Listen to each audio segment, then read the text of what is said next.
En poco tiempo contrataron a un vagabundo para trabajar a cambio de comida, pero cuando se quitó la vieja chaqueta, todo el personal se quedó paralizado de asombro.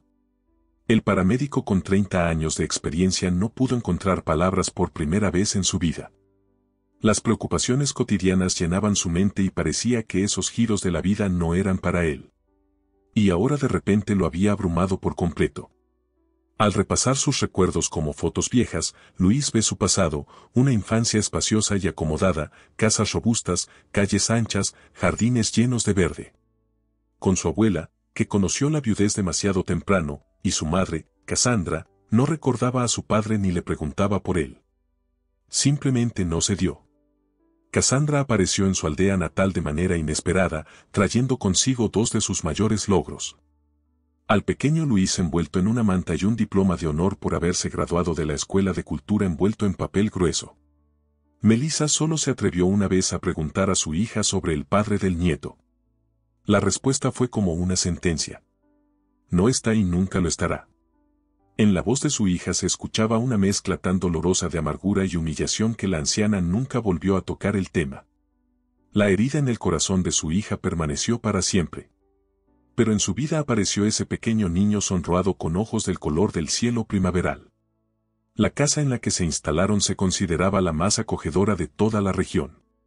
Parecía irradiar una luz interna con ventanas increíblemente grandes y limpias, algo inusual para las construcciones rurales.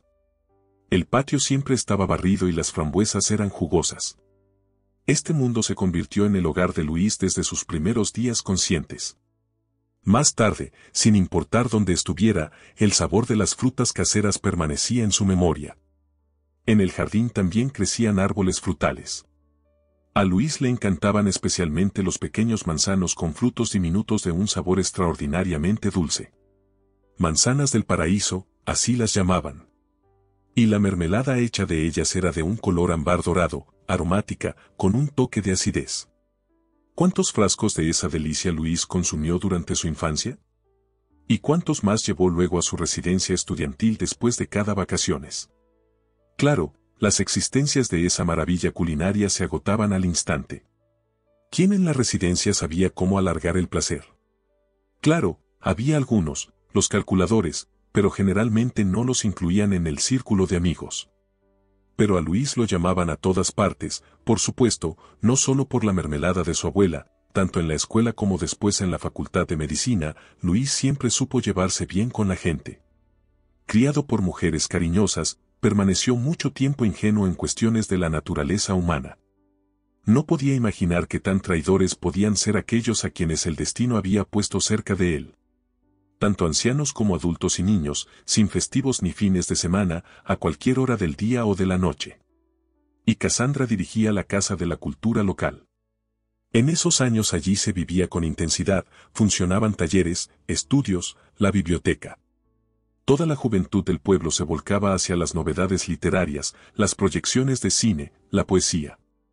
Con el tiempo, incluso se formó una compañía teatral que rápidamente conquistó a una gran cantidad de seguidores. Cassandra manejaba esta empresa cultural con destreza, gozando de un sólido respeto entre los habitantes. Luis cursaba el segundo año de medicina cuando el pueblo empezó a declinar. La primera víctima fue el club que lo convirtieron en una tienda y en una sala de máquinas tragamonedas. Lo que trajo tanto sufrimiento a las familias del pueblo. Los adolescentes, por medios legales e ilegales, malgastaban allí una considerable cantidad de dinero si lo medimos por los estándares rurales. El empresario, aumentando su producción, organizó una planta de procesamiento de carne en la antigua granja avícola.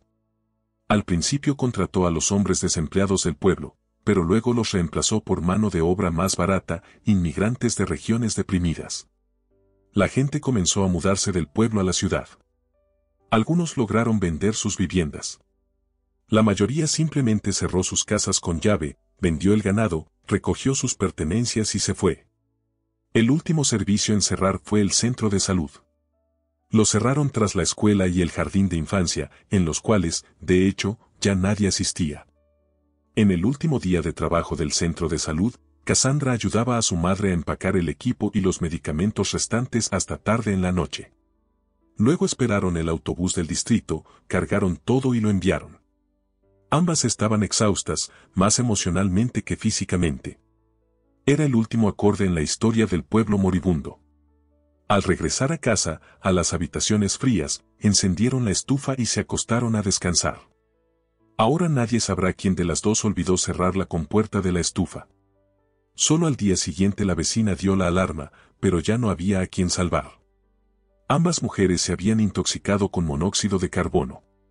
Luis pidió posponer el funeral hasta su llegada y se apresuró a regresar a su pueblo natal.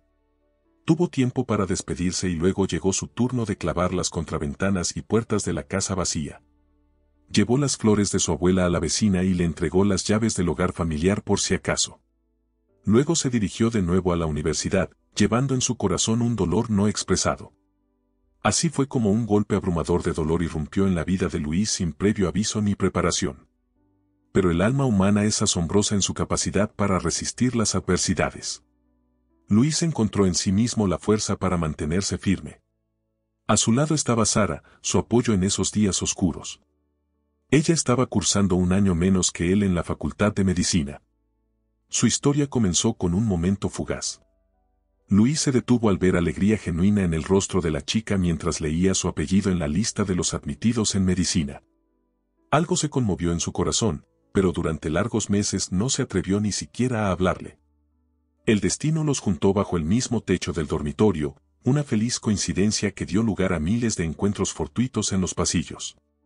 Un par de visitas a la habitación de Sara, donde vivía con 3 otras estudiantes, parecían una verdadera prueba para control. Las chicas le pidieron que arreglara el internet y luego que cambiara una bombilla quemada por una de bajo consumo. Sus manos temblaban, pero nadie lo notó. El verdadero avance sucedió de manera repentina. Se cruzó con Sara frente al supermercado cuando ella, encorvada por el peso, arrastraba una enorme bolsa con víveres para toda la habitación. Sus miradas se encontraron, intercambiaron saludos y Luis, sin decir una palabra, simplemente le quitó la bolsa de las manos. Sara, también en silencio, le permitió hacerlo. Después de llevar los productos a su habitación, él ya se disponía a irse, pero Sara le invitó a quedarse a cenar en voz baja como si fuera algo trivial. Luis, lleno de una emoción alegre, corrió a su habitación revisando sus escasos suministros en busca de la última lata de mermelada de manzanas del paraíso que le quedaba de su abuela. Con ese tesoro cuidadosamente envuelto en papel, regresó con la chica. En él habitaba una sorprendente dualidad. No era un hombre tímido, pero tampoco un descarado. Sabía mantenerse seguro sin sobrepasar los límites. Su trato respetuoso hacia las mujeres se notaba en todo. Algo que había absorbido desde la infancia, cultivado por las manos cariñosas de su abuela y su madre. Pasaron casi 2 años de amistad antes de que Luis se atreviera a confesarle a Sara sus sentimientos. Para su asombro y felicidad, ella respondió de la misma manera, susurrando esas palabras. Desde entonces, sus conversaciones se centraron cada vez más en un futuro juntos. Estaban haciendo planes, soñando, discutiendo cómo trabajarían juntos después de obtener sus diplomas. Los cuales debían obtener con 1 año de diferencia. Por ahora lo que quedaba era estudiar y buscar un lugar donde sus conocimientos y su amor pudieran ser útiles para la gente. Después de terminar sus estudios, no era necesario quedarse en la ciudad. Ambos entendían el valor del silencio y del espacio. Sara visitó varias veces el pueblo natal de Luis, la vieja casa que guardaba la historia familiar le gustó mucho. A veces, incluso, decía pensativa, si aquí hubiera trabajo, me mudaría con gusto. Lo que la atraía especialmente era que el problema de la vivienda se resolvía por sí mismo. Una rara suerte para los recién graduados. Sin embargo, al final de su internado, Luis descubrió que no había vacantes en el hospital del distrito, así que se quedó en la misma clínica donde había hecho su práctica tomando el puesto de dermatólogo. También consiguió asegurarle a Sara un lugar para el siguiente año, una suerte poco común en el mundo de la medicina. El trabajo le daba satisfacción, el equipo lo aceptó como uno más. Por lo que la futura esposa de Luis fue recibida con calidez y comprensión. Bromeaban amistosamente sobre la boda que se acercaba. Le aconsejaban que comprobara su horario de guardias con antelación para no tener que correr al registro civil directamente con bata de médico. La pareja ya había encontrado un pequeño departamento cerca del hospital, alegrándose de una suerte sorprendente. La dueña pedía por él una cantidad muy modesta. Con la llegada de Sara al internado, finalmente se mudaron juntos. A ella la asignaron al departamento de terapéutica, donde había muchas más guardias nocturnas. Luis se manejaba con los quehaceres domésticos con una habilidad inesperada. A menudo le traía la cena caliente a horas tardías. Se quedaba con ella en la sala de médicos, preocupado de que su amada no olvidara comer entre los interminables rondas y procedimientos. Pero en los ojos de las enfermeras de terapéutica empezó a notar algo extraño, una especie de sombra inconfundible en sus miradas. ¿Sería lástima o desconfianza? No le preguntó a Sara, creyendo que un hombre debía resolver sus problemas solo sin esconder la cabeza bajo el ala de su amada. La verdad se reveló justo antes del registro de su matrimonio planeado. Sara se quedó en una guardia extraordinaria, reemplazando a una colega que tenía un asunto familiar urgente.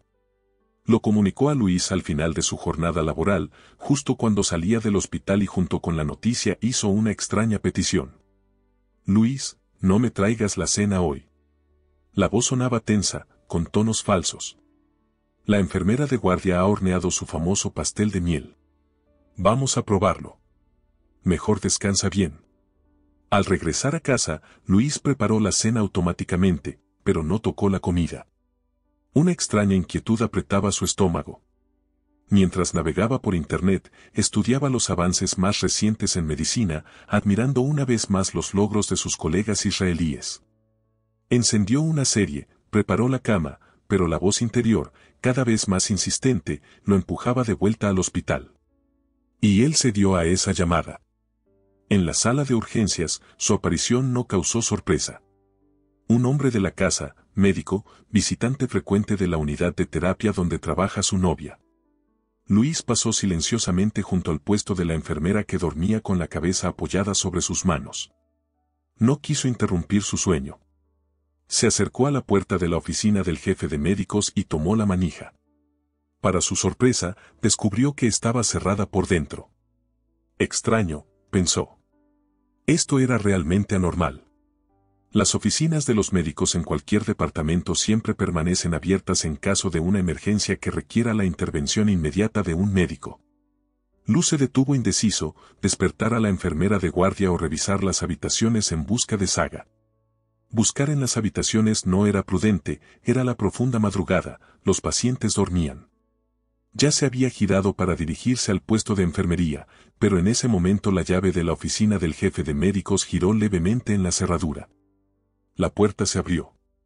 En el umbral apareció el director del hospital. Cabello canoso despeinado, un rubor artificial en su rostro, una bata mal abrochada y lo más elocuente, su mirada. En ella se leía una mezcla angustiante de vergüenza y furia. El director retrocedió hacia el fondo de la habitación como en una mala pesadilla. Al cruzar el umbral vio a Sara. Fue de quien habló primero. Comenzó con lo banal. Esto es un malentendido. Así han salido las cosas. Luis, sin esperar tal descaro de sí mismo, lo interrumpió en cada guardia de Sara. Y en ese momento fue Sara quien habló. Su voz aguda, ajena, penetrante, todavía no soy tu esposa. Y en un instante todo el mundo dio vuelta, no solo por el cambio en la voz de Sara.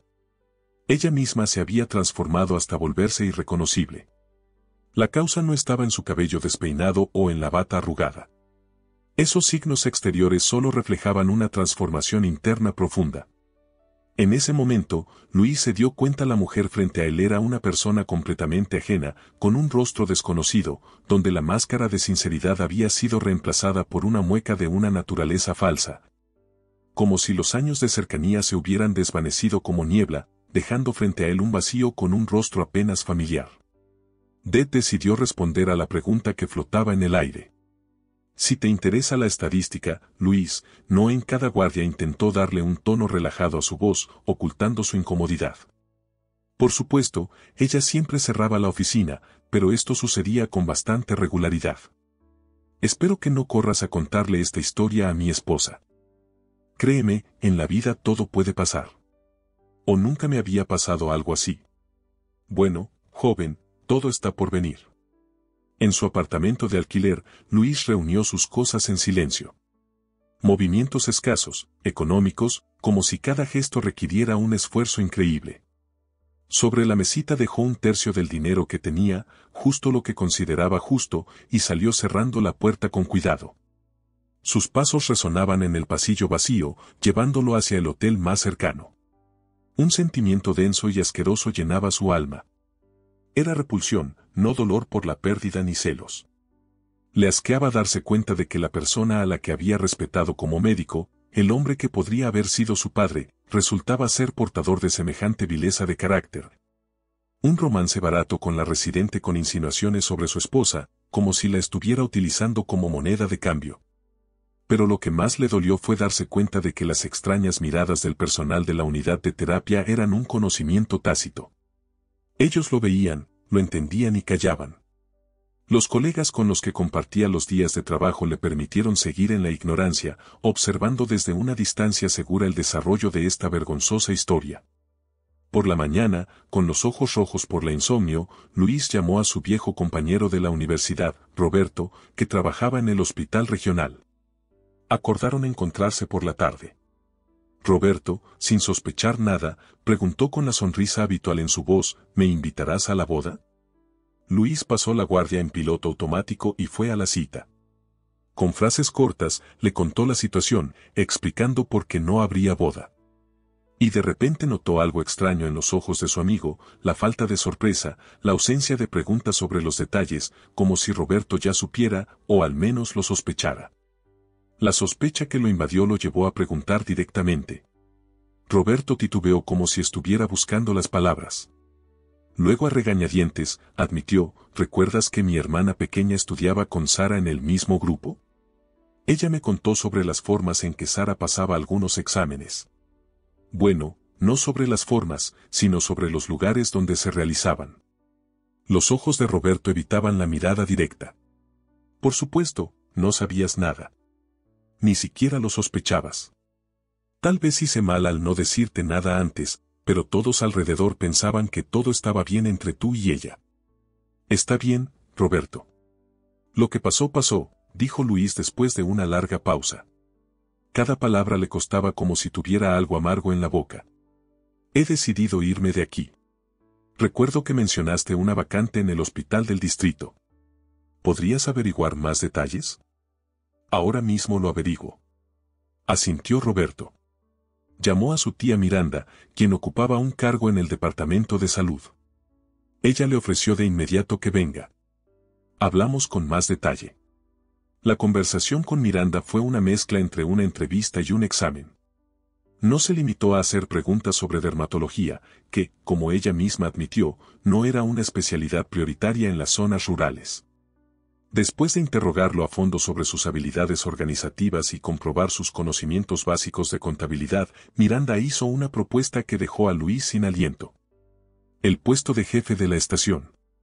Una oferta fuera de lo común, sin adornos. La situación es complicada. Tanto el personal como el equipo como el parque automovilístico están al borde del colapso. Pero para un joven especialista será una escuela invaluable, dura, exigente, pero brindando una experiencia que no se obtiene en las cómodas condiciones urbanas. Y añadió, también hay una rara oportunidad, el único apartamento de servicio disponible. No queda ninguno más en toda la región. Llevamos ya casi 2 meses buscando un candidato para este puesto. En los ojos de la mujer se leía un sincero deseo de cubrir la vacante y una esperanza oculta de que este joven con una mirada clara pudiera cambiar algo en la zona rural. Luis aceptó sintiendo en su interior que esta era precisamente la oportunidad de empezar de nuevo, la que necesitaba con urgencia. También aceptó la invitación de Roberto para pasar la noche en su casa antes de irse. En la cocina de Roberto se quedaron hasta tarde y no hablaron de Sara. Su nombre ya no fue mencionado ni una sola vez, sino de los aspectos prácticos del trabajo en la estación de ambulancias que necesitaba una renovación urgente. En un momento, mientras Roberto removía pensativamente su té, dijo, ¿sabes, Luis? Tienes un serio defecto. O no sabes o no quieres realmente entender a las personas o tal vez simplemente te da pereza hacerlo. Prefieres creer en lo mejor. Dejó la taza y continuó. No olvides, serás el líder, aunque sea de un pequeño, pero un equipo. Lo repito, líder. Ya has oído hablar de las dificultades, pero hay algo más que añadir. He tenido la oportunidad de hacer consultas en hospitales de pueblos como esos. La voz de Roberto se hizo más baja, más seria. Todos ellos están en zonas económicamente deprimidas. Esto deja una huella en los locales, incluido el personal médico. Prepárate porque tus ambulancias no solo estarán a punto de romperse técnicamente, sino que también pueden ser utilizadas para otros fines. Hizo una pausa. Lo más probable es que lo hagan a escondidas de ti. Casi no hay servicio regular de autobuses hacia los pueblos cercanos. La gente necesita moverse de alguna manera. Por eso los casos de robo de gasolina no son raros y esto no se debe a una deshonestidad innata. Aquellos que apenas pueden mantener su viejo coche simplemente no tienen dinero para el combustible. Es posible que también haya pérdidas no autorizadas de inventario menor y otras sorpresas desagradables. Y tú no conoces a nadie allí. Roberto se inclinó hacia adelante. Tú, Luis, perdona si suena grandilocuente. Eres una persona íntegra. Y mides a los demás con la misma vara. Es una cualidad maravillosa. Manténla. Pero conocer la verdadera cara de cada empleado es tu obligación profesional. ¿Y qué propones?, preguntó Luis con un toque de irritación en su voz. Hacer un expediente de todos, instalar micrófonos para escucharlos. Roberto pareció iluminarse con una idea repentina. ¿Sabes qué? Creo que tengo una mejor solución. Ve a Gino como jefe. Alquila un rincón en la casa de alguna viejecita por unos días. Ponte la ropa más discreta, la más desgastada. Ve a la estación de ambulancias como una persona común. Ofrece hacer cualquier trabajo por comida o por un salario mínimo. Limpiar el patio, ayudar con la limpieza dentro. Tal vez arreglar el cableado eléctrico. Estoy seguro de que te encontrarán trabajo. Hizo una pausa significativa. Trabaja allí unos días. Observa a la gente con la que vas a tener que sacar pacientes, darles primeros auxilios en situaciones críticas. Al ver las dudas en el rostro de su amigo, Roberto añadió, ya veo lo que estás pensando. ¿Crees que te estoy pidiendo que hagas de espía, Luis? Roberto sacudió la cabeza. Una sonrisa cruzó su rostro cansado. No, lo que te propongo es no perder meses o años conociendo lentamente al equipo, sino sumergirte de inmediato, sin tiempo de adaptación. Ver a la gente tal como es, sin las máscaras que se ponen ante el jefe. Después de la conversación con su amigo, Luis ya sabía lo que haría a la mañana siguiente. De un autobús de línea que soltó una nube de humo de escape en el aire frío, salió un hombre desapercibido. Una chaqueta gastada con parches en los codos, un gorro de lana anticuado con un patrón desvanecido y una bufanda de felpa parecía como si fuera de tiempos pasados. A sus espaldas, una mochila de viaje desgastada con algunas marcas de uso. Las correas estaban cuidadosamente envueltas con cinta aislante. Encogiéndose de hombros por el viento cortante, el hombre miró a su alrededor. El pueblo lo recibía con calles desiertas y fachadas grises de casas, como si se hubiera rendido ante la inevitable decadencia. Su estómago le recordó su hambre con un rugido y Luis se dirigió al único establecimiento abierto, un edificio raído con ventanas sucias que se llamaba con orgullo cafetería. Dentro el olor a aceite quemado y cigarrillos baratos lo envolvió. Luis se acercó al mostrador y pidió un té sin azúcar, lo más barato que se podía pedir. La camarera. Una mujer de figura robusta con el cabello teñido de rojo brillante lo miró con desconfianza, como evaluando si este extraño visitante tendría suficiente dinero para pagar. Cuando él, tras recibir su taza humeante, sacó cuidadosamente la cantidad exacta de cambio y pagó, su mirada se suavizó, transformándose en algo casi maternal. No está lejos, la abuela Leslie alquila una habitación. No es cara y mantiene todo limpio. Si no tienes donde quedarte, le dijo en voz baja, escribiendo la dirección en el reverso del recibo y dándoselo a Luis. Él agradeció con un asentimiento, bebió el té de un solo trago y salió. Encontró la casa rápidamente, una vivienda de una planta con contraventanas azules y un jardín ordenado. La puerta rechinó al abrirse, dando paso al perro del jardín, peludo e importante, que anunció la llegada de un extraño con su ladrido estridente. Una pequeña anciana, apoyada en un bastón hecho a mano, salió al umbral. Luis levantó su gorro en señal de saludo. Me dijeron que tiene una habitación disponible. Sus ojos, atentos y descoloridos por el paso del tiempo, lo estudiaron como si leyeran toda su vida pasada en su rostro. Finalmente, la anciana asintió y lo invitó a entrar. Las cortinas bordadas, los tapetes tejidos a mano, el aroma a té de hierbas y manzanas secas se mezclaban con un tenue perfume a plantas medicinales. En la esquina chisporroteaba la estufa, esparciendo un calor acogedor, mientras que en las ventanas se apretaban macetas decoradas con geráneos. Sus hojas verdes creaban un extraño contraste con los cristales helados. La ama de casa, sentándose en el borde de una silla, preguntó, ¿has venido por negocios o qué? Luis, sintiendo cómo se le calentaban traicioneramente las orejas, una señal segura de su incapacidad para mentir, respondió, mirando cuidadosamente hacia otro lado.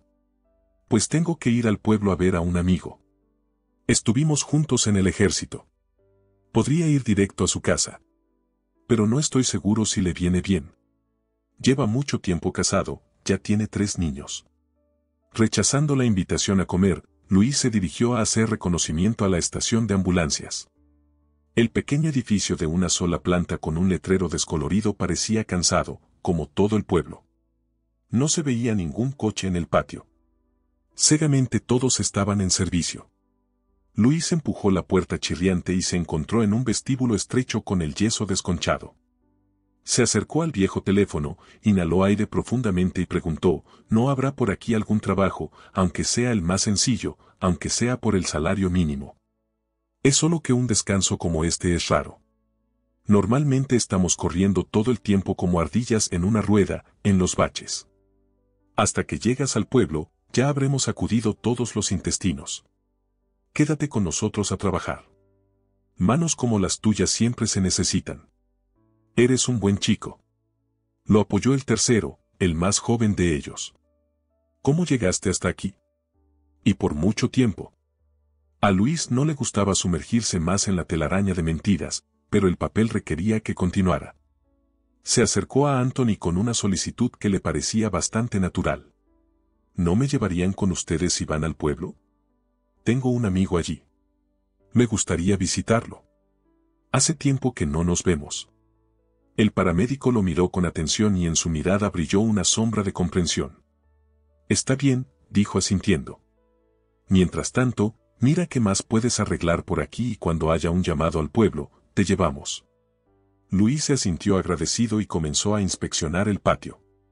La cerca estaba doblada en varios lugares. Necesitaba ser ajustada y reforzada. Se sumergió en el trabajo perdiendo la noción del tiempo, sintiendo que con cada clavo clavado, con cada tablón reforzado, su alma se tranquilizaba un poco más. Cuando la penumbra comenzó a teñir el patio con sombras moradas, lo llamaron desde la puerta de la estación. La voz de Anthony sonó cotidiana, pero al mismo tiempo significativa. Trabajador, ¿querías ir al pueblo? Vamos rápido, vamos por un apéndice. Esta frase, vamos por un apéndice es jerga profesional, un síbeis de los dispensarios rurales, el lenguaje de los médicos. Es una especie de juramento tácito con el que acortan la distancia entre ellos y la enfermedad entre la vida y la muerte. Palabras simples, destinos complejos. El camino hacia el pueblo se convirtió en una prueba que no se puede transmitir ni con palabras ni con tinta.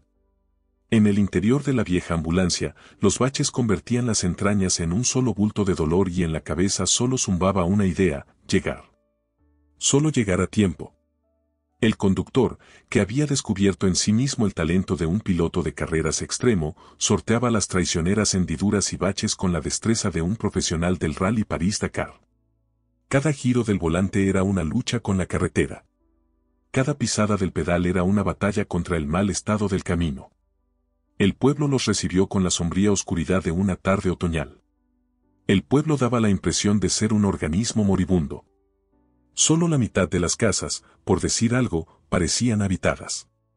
Las ventanas brillaban débilmente, como las luces de las velas, en un templo donde se ora por las almas. En medio de la calle principal se perfilaba la figura de un hombre. Su rostro preocupado, sus movimientos nerviosos de las manos indicando cómo entrar en el patio. Luis entró a la casa, seguido por el paramédico. Por sus pálidas mejillas corrían torrentes continuos, como los riachuelos en primavera, sin sonido. Incontrolable por la voluntad humana, la joven no emitía ningún sonido, solo mordía su labio. Anthony, inclinándose sobre la paciente, realizó un examen relámpago. Sus dedos, sensibles como un sismógrafo, palparon su abdomen. En los ojos del paramédico brilló una preocupación que intentó ocultar bajo su máscara profesional. «Recojan rápidamente». Esas dos palabras sonaron como una sentencia y al mismo tiempo como una oportunidad. Luis entendió de inmediato la fuente del miedo de Anthony. El apéndice estaba a punto de romperse. Un poco más, y el contenido purulento se habría derramado, desencadenando una cascada de procesos mortales. Actuando como un solo organismo, Luis y el padre de la joven la envolvieron con cuidado en una manta y la llevaron al coche. Ella estaba ligera, casi ingrávida, como un pichón que cae del nido. Cada movimiento le causaba dolor. Luis lo veía en los suspiros convulsivos y los labios apretados en una fina línea. El camino de regreso se convirtió en una carrera contra la muerte. La vieja ambulancia, como si intuyera la gravedad de la situación, exprimía sus últimas fuerzas. El motor rugía, la carrocería vibraba y las ruedas apenas tocaban el suelo, tan rápido recorrían el camino intransitable. Luis sostenía la cabeza de la joven, envolviendo suavemente su cabeza con las palmas de las manos, amortiguando los golpes violentos de los valles. Sentía como su cabello, húmedo por el sudor febril, se pegaba a sus dedos. Percibía el calor que emanaba de su piel. Nadie en el coche, ni él, ni el conductor que apretaba con fuerza el volante, ni Anthony, que controlaba el estado de la paciente, siquiera recordaba el motivo inicial del viaje de Luis sobre su amigo y compañero.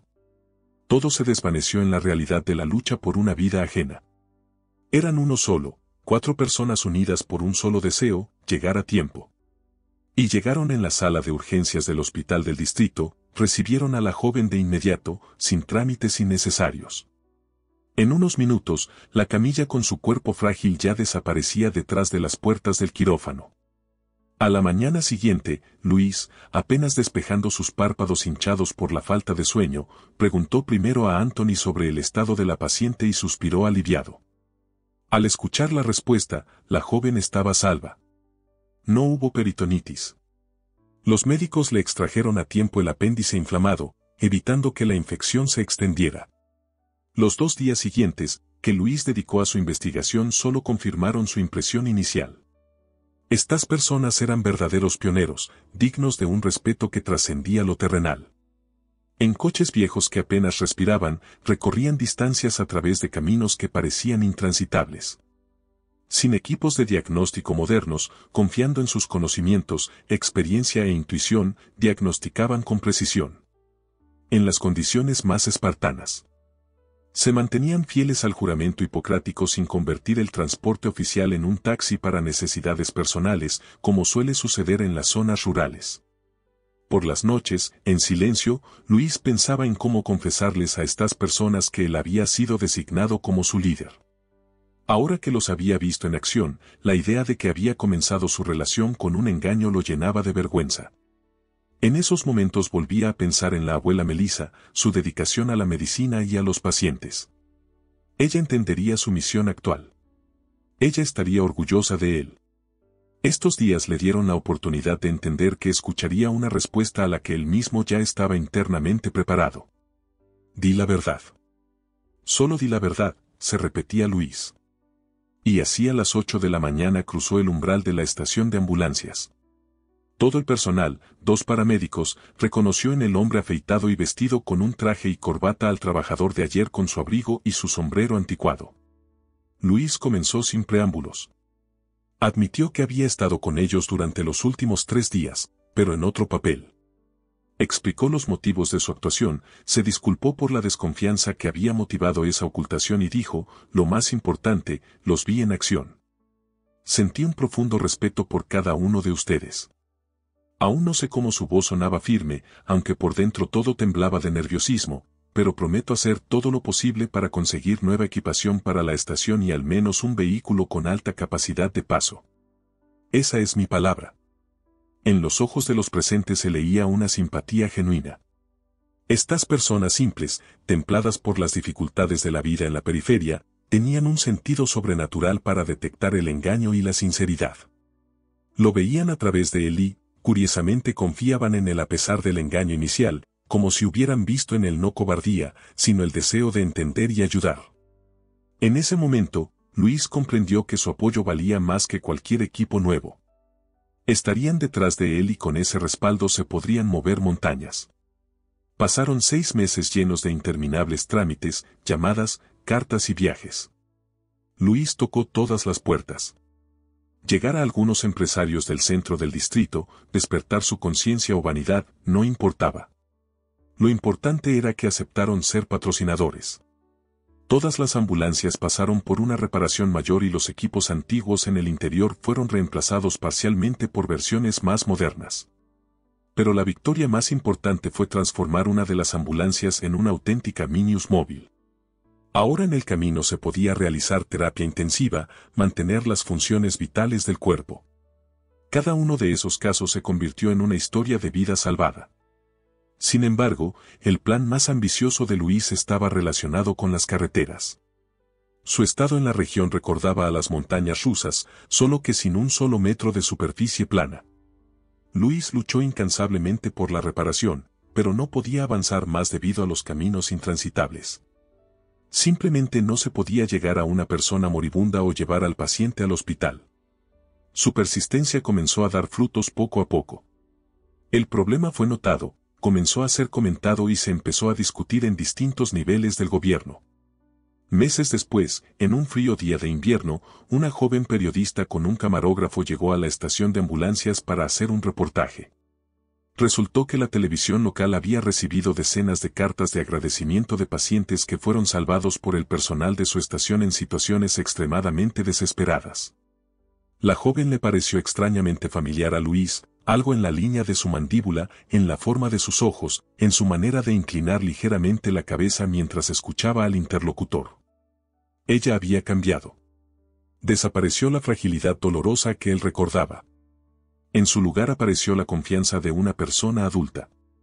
El cabello que entonces se pegaba a sus sienes por el sudor febril, ahora estaba recogido en un elegante corte de pelo. Pero por mucho que intentaba, no podía recordar las circunstancias de su primer encuentro. Todo se aclaró cuando Anthony, al ver a la periodista, sonrió ampliamente y, olvidando la presencia de la cámara, exclamó, «Hola, ahijada». La joven, dejando de lado el micrófono, corrió hacia el paramédico y lo abrazó fuertemente como si fuera de la familia. Luego, apartándose, pero sin soltarle la mano, pidió, «Anthony, preséntame a todo el equipo que estaba conmigo en aquella ambulancia». Recuerdo cómo nos apresurábamos por el terreno accidentado, como alguien sostenía mi cabeza con cuidado para que no se moviera de un lado a otro. Quiero darles las gracias a cada uno. Así que aquella joven con apendicitis que ellos habían llevado de la aldea meses atrás estaba ahora frente a él. La vida es sorprendente con sus coincidencias y encuentros. A veces los eventos se alinean de tal manera como una rima que uno empieza a creer en la no aleatoriedad de lo que ocurre. El círculo se cerró y había algo simbólico en ello, como si la vida misma le estuviera enviando una señal. Estás en el camino correcto. ¿Cuán a menudo un verdadero giro puede ocurrir en el momento de mayor vacío? Si estas palabras resonaron en tu corazón, deja un me gusta. Que este pequeño gesto sea un reflejo de la gran consonancia de nuestras almas. Yeah.